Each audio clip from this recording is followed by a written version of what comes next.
They say guilt can twist love into something unrecognizable. It can make you lie to the living and speak to the dead.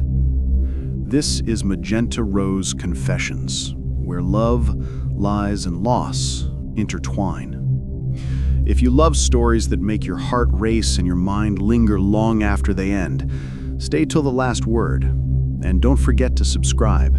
There are more shadows waiting to be uncovered. Lily and I were together for 2 years.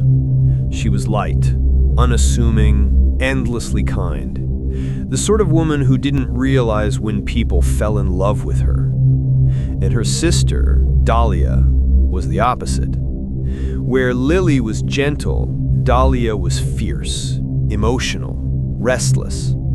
But she loved her sister more than she loved herself. When Lily and I moved in together, Dahlia came by often, too often. She'd show up unannounced, eyes red, voice trembling, asking Lily for help with bills, rent, decisions. Lily always gave in. She said Dahlia needed her, that she couldn't abandon her. I understood until I didn't. Because somewhere along the line, I started feeling like there were 3 people in our relationship. One night I told Lily, "You can't save someone who doesn't want to be saved." She looked at me like I'd said something cruel. And maybe I had.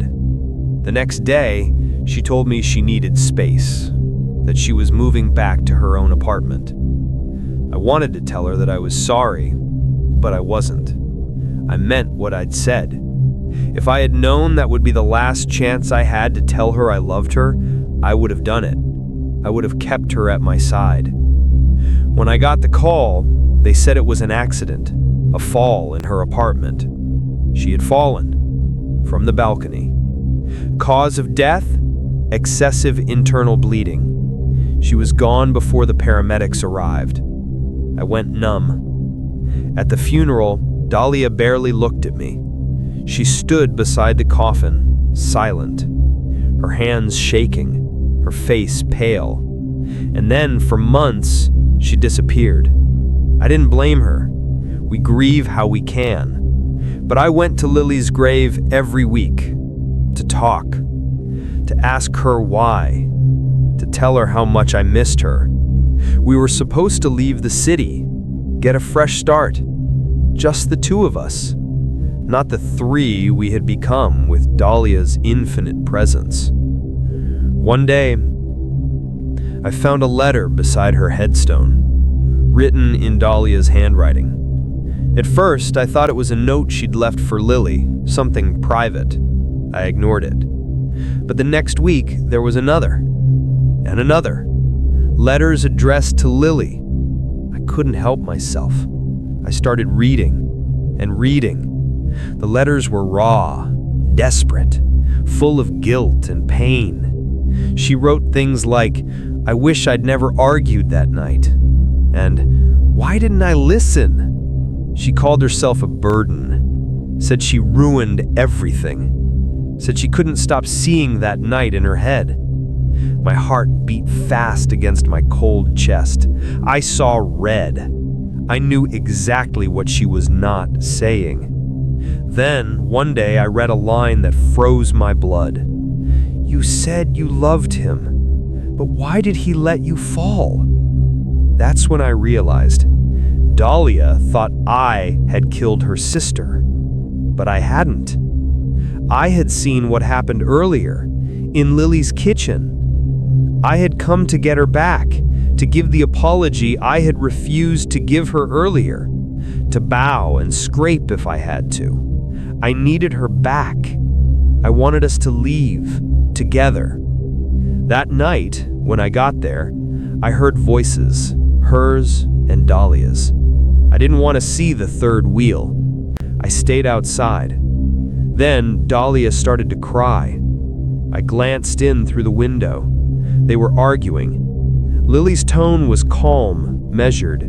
Dahlia's was breaking. She said, "You promised you'd never leave me." Lily said, "You'll be okay without me." She turned from Lily, and Lily grabbed her arm. Lily pulled, Dahlia pushed, and Lily, my Lily, fell. I heard the smack of her head from the other side of the closed window. I didn't think. Dahlia was running toward the door. I left before she could see me. As she vanished down the street, I ran up. Lily was delirious, swaying near the balcony edge, the same balcony from where I had witnessed everything. She reached for me as I approached.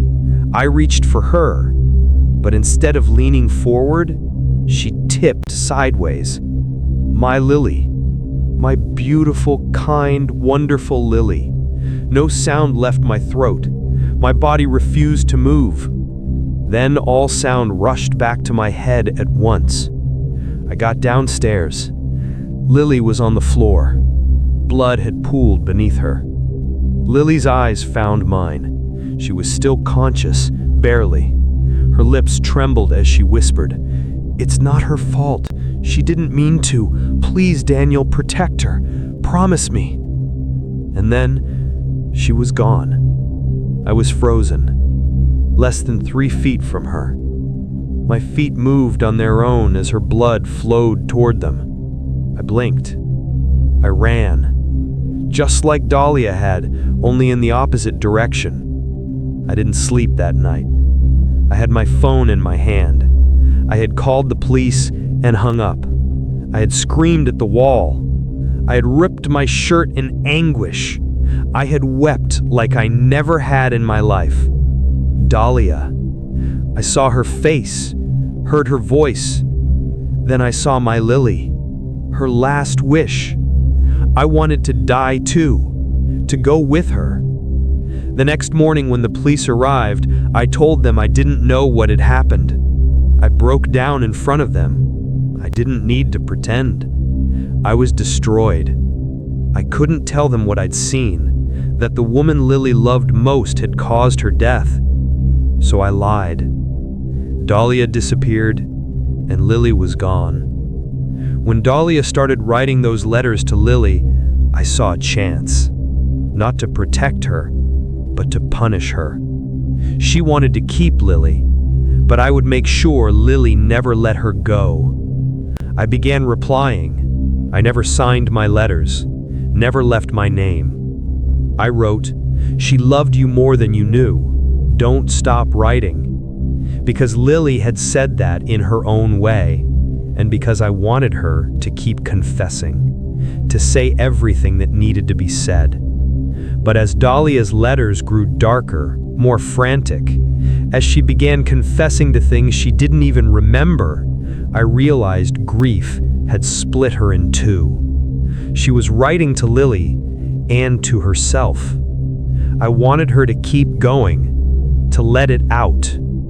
So I wrote the words she couldn't say. She didn't fall. She was pushed. I wrote that because Lily's death wasn't my story to tell. It was Dahlia's. And if she couldn't speak it aloud, maybe seeing it written would finally set her free. I knew the police would come. I knew they'd trace the handwriting. And I didn't fight it. Because Lily had asked me to protect her sister. And sometimes, love means taking the blame for the truth you can't bear to let the other person live with. They say confession is freedom, but freedom isn't what I wanted. In here, this cell, this silence, I can still write. Every Sunday, I send a letter to Dahlia. Not for forgiveness, not for redemption, but to do what my Lily could not. Give Dahlia the life she deserved. Dahlia still visits her grave, and she still writes to me, too.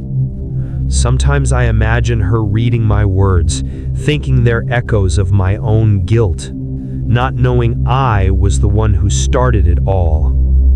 If I can't leave this prison, she shouldn't leave the one inside her mind, because that's what Lily wanted, for Dahlia to live.